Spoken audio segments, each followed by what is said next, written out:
Hey YouTube, I'm the Tall Nerd. Welcome back. And I don't know if you can see this, but if you can, pardon the mess. I'm actually in the middle of moving right now, which means that this video is going to be, let's go with exciting. So, yeah, moving means I don't have a whole lot of time to film this, don't have a lot of time to edit it, don't have a lot of time to do anything, and I was just barely able to clear out this little area here to have a clean-ish place to film. So yeah, I'm gonna do this video basically without editing it. Maybe I won't edit it at all and just upload the whole darn thing. Who knows? We'll find out.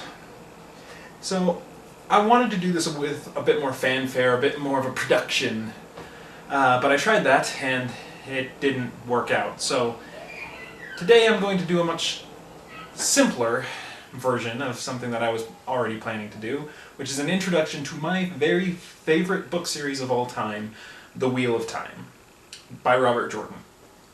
It's an awesome series, and it follows a very simple idea. Thousands of years ago, the world was ravaged when the Dark One, the very embodiment of evil, escaped from its prison, where it had been captured and where it had been contained since the moment of creation. Well, it got out. It wiped out just about everything. It caused enormous wars, everything bad you can imagine started happening. There was a huge war, and by the end of it, mankind just barely survived thanks to the effort of a man known as the Dragon. This man rallied a bunch of his companions, rallied his friends, and took the fight to the Dark One, where they were able to seal it away again. However, this came at a price. You see, the dragon used magic to seal up the Dark One, and so the Dark One decided to have one more counterstroke, one last attack to try to get back at those who were locking him away. And he tainted the magic. But not for everyone. You see, there are two sides to the magic in this world. Saidar, which can be used by women only, and Saidin, which can only be used by men. Since it was a man who sealed him away, the Dark One tainted the men's side of the magic.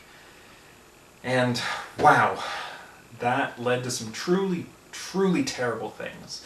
Most importantly, it meant that any man who used magic was doomed to go violently insane and then die. Well, this is bad under any set of circumstances, but especially bad in a time where there are thousands upon thousands of incredibly powerful magic users, or channelers as they call them in this series. And all of those men went insane simultaneously, and they call it the breaking of the world. The entire map was rearranged, literally. Canyons became mountains and mountains canyons. Deserts became oceans and oceans deserts. Everything was obliterated, and the humans who had survived the Dark One's attack were almost all wiped out by this breaking of the world. So even though the dragon is the one who saved everyone, yeah, people still fear him. People fear him because they don't remember him as the one who saved the world. They remember him as the one who broke the world, who brought on this terrible, cursed madness. Which is a problem. A bit of a big problem, because you see, there was a prophecy. A prophecy that the dragon's seal on the Dark One would not last forever. Eventually the Dark One will get out again. And when he does, mankind will only have one hope of survival. And that one hope is the dragon. The dragon reborn, reincarnated thousands of years after his death.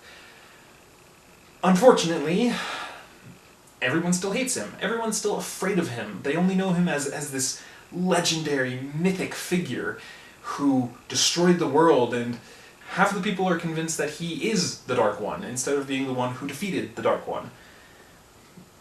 So That's really unfortunate. Also, since he's going to be using magic, he's going to be doomed to go insane. Also, on top of that, those prophecies that said that the Dragon Reborn is the only one who can save the world, yeah, they don't actually specify that he will save the world. Only that he's the only chance that humanity has. If it's not him, it's no one. So, yeah, we get to follow the story of the Dragon Reborn as he tries to fulfill these prophecies and give himself the best chance possible to defeat the Dark One and save the world. Unfortunately, since everyone hates him, he's trying to fight against entire nations in order to do this. No one wants to listen to him. No one wants him to even exist. Most people think that he is just like a half step down from the Dark One himself. So, yeah, he's got an enormously uphill battle to face. Very few allies at the beginning. No idea what he's doing. In fact, he spends a pretty fair amount of time wishing and hoping that he isn't actually the Dragon Reborn. That it's wrong, that he's not the one. But he is. Of course he is. And that plot might sound a little bit, I don't know, simple or basic, and maybe there's a bit of truth to that, but you know what? At the end of the day, that doesn't matter. The execution is what matters. And wow, is this executed really well. We're talking about an entire world, at least a dozen countries fully fleshed out with their own national identities. We're talking 14 very long books. Like, think the longest Harry Potter book, and all of them are that size. There are well over 2,000 named characters. And depending on your count, there's anywhere from 3 to more like 12 main characters. Yeah, you have the one central protagonist, but really there are like a dozen main characters in this story. There are a lot of plot threads, a lot of stuff going on, but you know what? It is an amazing ride. This is my favorite fantasy series, my favorite just book series as a whole. There are rumors that it's going to be a TV show eventually, and I hope that's good, but even if it's not, I don't care because the books are amazing. And it's a world that you can get lost in. It's a world where you can spend hours and days discussing the politics, the nationalities, just the different ways that people view things. It is... I can't recommend this any more. There's just nothing that matches it in my mind. I've never read anything that I've enjoyed more. Maybe there's something out there that I could enjoy more. I don't know, but if it exists, I haven't read it yet. So I say go out and pick up The Wheel of Time. In fact, I suggest that so much that here's today's spotlight. The Eye of the World by Robert Jordan.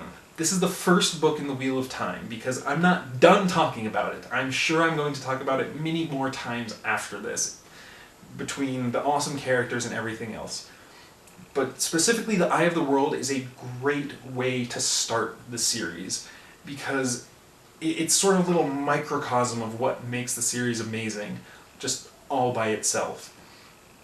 It's this big, sweeping adventure that goes from one end of a continent to the other with monsters and magic and sword fights and all of that kind of stuff. It's a wild ride, and really, you can read it as its own single self-contained novel. You can. But it also hints at this enormous story that you're just barely beginning to unfold. And I think that that's amazing. And if you don't trust me, you're not really sure, then I suggest that you take a challenge that I took when I first started reading this series, which is this. Read the first 100 pages. That's what a friend challenged me to do when I got into this series, because just looking at the length of it, I was a little iffy. But just read the first 100 pages, because when you get to the end of those first 100 pages, you're either going to be hooked like I was, or it just won't be your thing, and that's okay. So that's all I've got to say for today. Please just go out, find The Eye of the World, read it, love it. Let me know what you think about The Wheel of Time, or If you think I'm just full of it, down in the comments, please like, comment, and subscribe if you like anything that I talk about, or maybe even if you just like this off-the-cuff, doing everything in one take kind of thing. But hey, until next time, please have a great day.